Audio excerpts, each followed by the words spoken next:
Adding thick tile to a bathroom can break the toilet seal if you do not raise the flange and adjust the wax ring properly.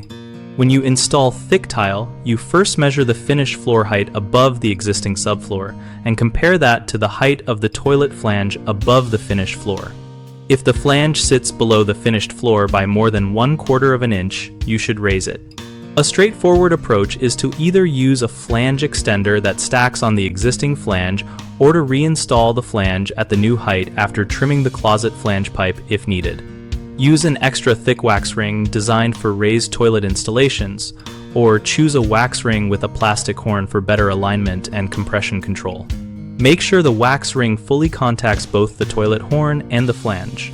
A dry fit helps you see alignment before compressing the ring. When setting the toilet, press down evenly and rock the bowl slightly to seat it. Then secure the bolts and tighten them alternately to avoid cracking the porcelain. After tightening, apply a bead of quality bathroom silicone caulk around the base and smooth it above the floor level to block moisture from seeping under the toilet. Common mistakes include leaving the flange too low, which allows sewer gases and leaks, so either stack a flange extender or reposition the flange flush with the finished tile, ensuring the wax ring compresses properly.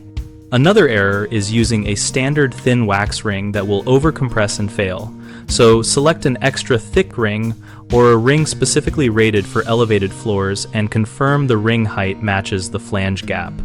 A third problem is under-tightening or over-tightening the closet bolts. Tighten bolts in small increments in an alternating pattern until snug, and then stop to prevent cracking, and always finish by caulking above the floor to protect the seal rather than below where water can collect.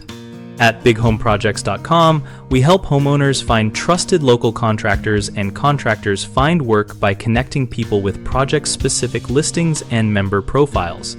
We also host a discussion community where homeowners and pros exchange tips, ask questions, and share real installation experiences.